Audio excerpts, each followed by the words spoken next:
Hey, question number 2. So somebody's asked, what do you think of UFOs? If you're following the news, the zeitgeist recently, there are a lot of talk about UFOs, or I think they've given them another name now, haven't they?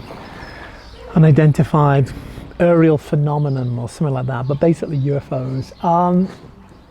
What do I think of these, the videos? Quick answer, I don't know. I think it's possible that I think number one, it's possible. So, you know, at times Freud talked about projection, that we so want to see something we can see it. So I certainly think at times people are looking up in the sky and seeing something that's, you know, weather balloon, that's a plane, that's something like that, and they project upon that canvas what they want to see. Having said that, it's quite obvious with some of these videos recently, especially the kind of the US military ones, that we're dealing with something that is real, quote unquote, that you know, that radars can detect, that they can film, and that can travel at incredible speeds. You know, a couple of quick thoughts on that. It's really interesting, but if you look at some of these movies, these film clips, or the witness testimony of the pilots, you know, some of the most amazing thing about these phenomenon is it's not that they're there, but it's how they completely break the laws of physics. I probably don't know exactly what I'm talking about here, but imagine if something were traveling at, you know, 1,000 miles an hour and then instantly did a 90-degree turn. You know, there's something that's impossible in our understanding of the laws of physics. It completely breaks the laws of physics. You know, we see things going at incredible speeds, and yet they're not having any effect on the air flow around them. Normally, if something's traveling, like if something were traveling in water, you'd see the water push back, or like a tail behind it of the effects it's had in the atmosphere.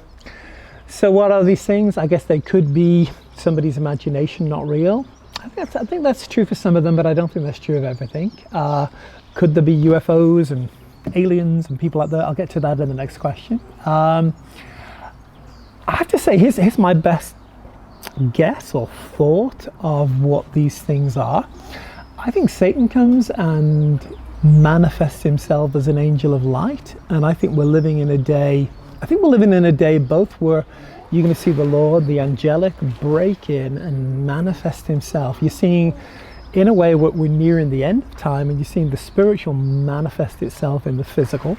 And I would not be surprised whatsoever if what we're dealing with here is not so much little green men from another star system or galaxy flying over, but rather Satan trying to fool people and trying to get into people to put their trust in him and trying to break in on this world, a bit like we see in Genesis 6, the Nephilim. You see, the Bible talks about the sons of God, and they appear to be like fallen angels who come and try to interfere with the human race. And I think in the same way as we see that in any kind of witchcraft thing, Ouija boards, you know, the Bible says have nothing to do with witchcraft, with talking to the dead, all this kind of thing. The Bible doesn't say it isn't real, but rather it's more real than people think, but that it's dangerous. But simply that when somebody goes to a medium and tries to talk to Granny, they're not talking to Granny, they're talking to a deceiving spirit, they're talking to a demon, pretending to be Granny, and in a way seeking for an inroad into somebody's life. So I think these things are real. I think, again, they're dangerous in so much as, you know, it's interesting thing. I was watching a documentary on this recently, and again, it wasn't by a Christian guy, and yet the guy made the statement, anybody who gets into kind of UFOs at a certain level, they always end up in the occult. Yeah, there's a video of somebody put out there recently of where they're trying to summon UFOs back from the sun here, and you know, in a way, like call these things into manifestation. And my point in saying that is there's a fast track from a lot of this UFO stuff into the occult. I think it's bad, I think it's dangerous, and I would stay away from it. Boom. Question number 3. A lot of sun.